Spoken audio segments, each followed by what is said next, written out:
माझं नाव आहे स्नेहल तांबोळी जाधव। तर ॲज अ फ्रीलान्स मॉडेल म्हणून माझी जी सुरुवात झाली ती 2019 पासून मी मिसेस महाराष्ट्र म्हणून निवडून आले आणि त्या काळात मी housewife, working woman to model ही माझी तारेवरची कसरत कंटिन्यूस चालूच होती। नमस्ते, मी ॲडव्होकेट नीरा धाडगे। कोणत्याही क्षेत्रात तुमची कामगिरी वाखण्यासारखी असेल, इतक्या लोकांशी मी बोलतेय ना, काहीतरी रोज नवीन शिकायला मिळतं। एकमेकांना मदत करण्यासाठी तुम्ही ही कम्युनिटी जॉईन करू शकता, पुणे वुमन्स क्लब।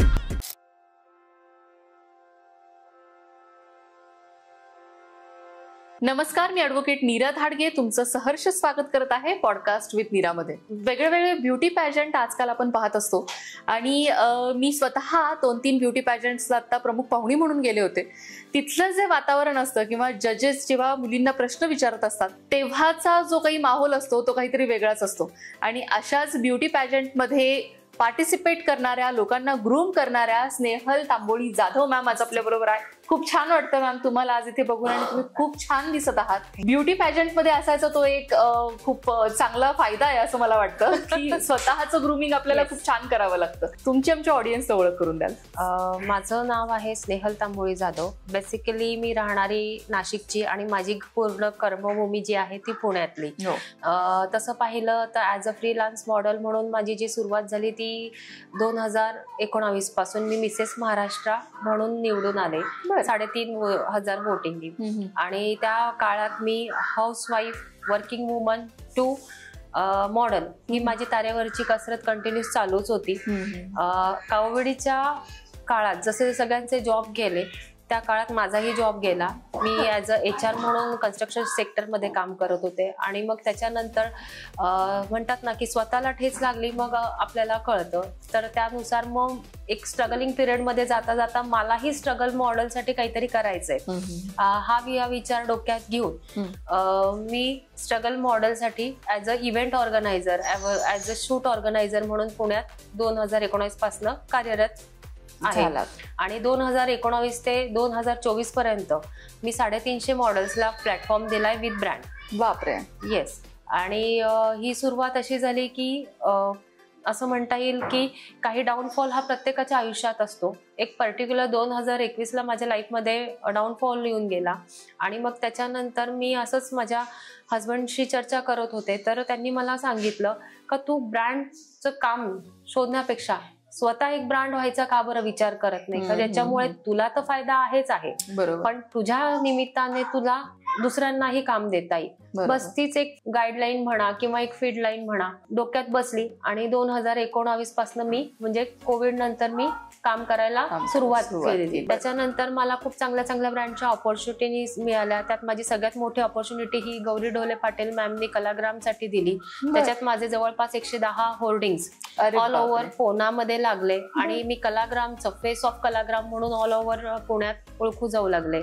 त्याच्यानंतर ॲज अ सोशल वर्कची पण आवड असल्यामुळे मी सोशल वर्क पण करते।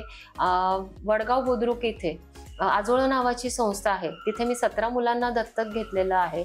तिथे मी फुल नाही फुलाची पाकळी एव्हरी मंथ म्हणता येईल देते, ज्यांना आई वडिलांची नावं माहित नाहीये। त्याचं जे मूळतः गाव किंवा मूळतः संस्था ही बीड जिल्ह्यात आहे, त्याचं जे नाव आहे शांतीवन। शांतीवन इथे तमासगिरी म्हणू शकतो आपण, त्यांची मुलं राहतात ज्यांना आई वडिलांची नावं माहित नाहीये। त्यातलाच काही पार्ट मुलांचा इथे आजोळे या संस्थेत आहे।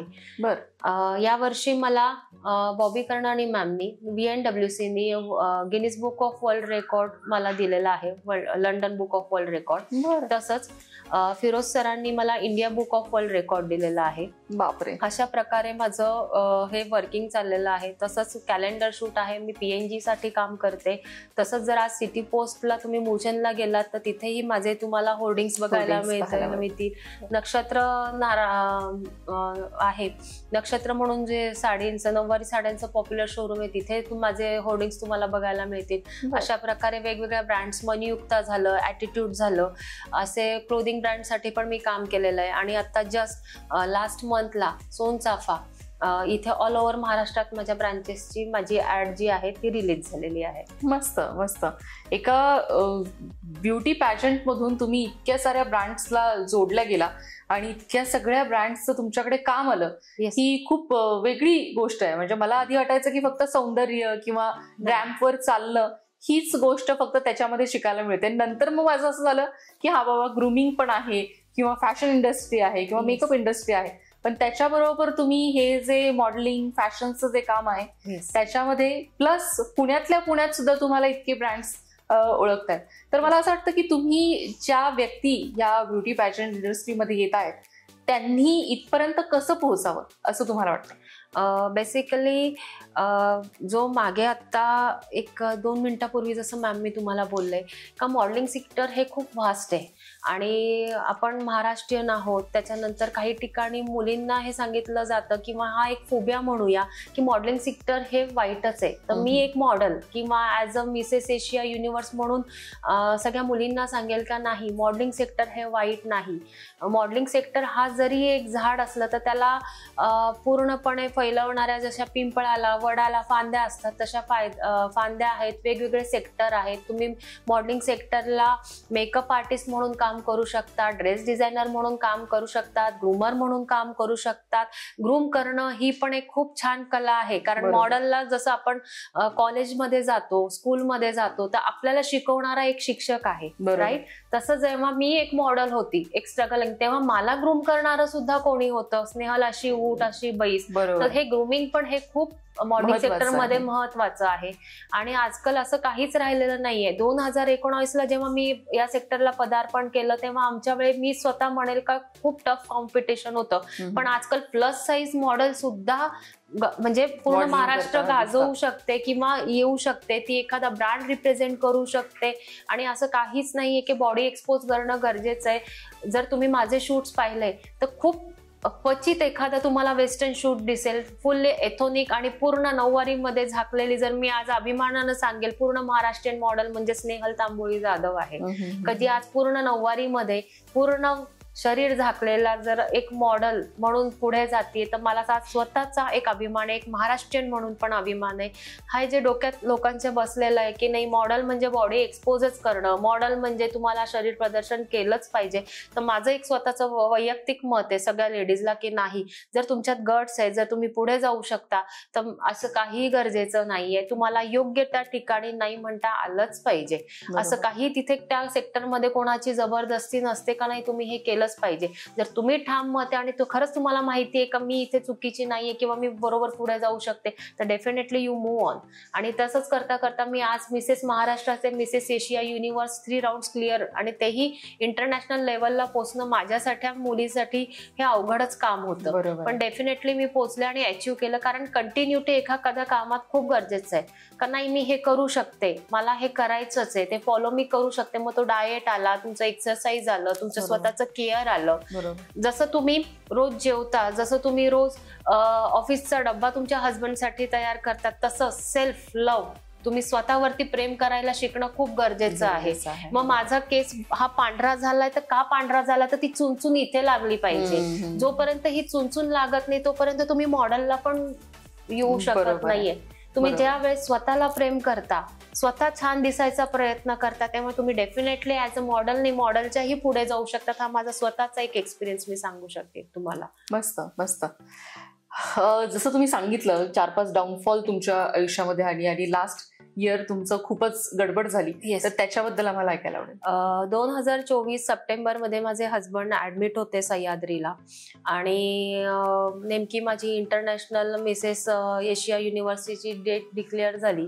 आणि खरं सांगायचं तर जसं मी आता बोलले का मी मिडल क्लास फॅमिलीमधनं पण बिलॉंग करते आणि किती जरी मोठी झाली किंवा पुढे गेली, नवरा हा आपला सर्वस्व ही शिकवण पहिल्यापासून. आणि त्यातल्या त्यात तर माझं लव्ह मॅरेज आहे, त्याच्यामुळे सचिन म्हणजे माझा नवरा त्याला सोडून पुढे जाणं म्हणजे माझ्यासाठी कठीण होतं. डॉक्टरांनी सांगितलं की नाही दॅट्स मोमेंट, आम्ही सांगू नाही शकत का हा किती दिवस लाईव्ह करेल किंवा नाही करू शकणार.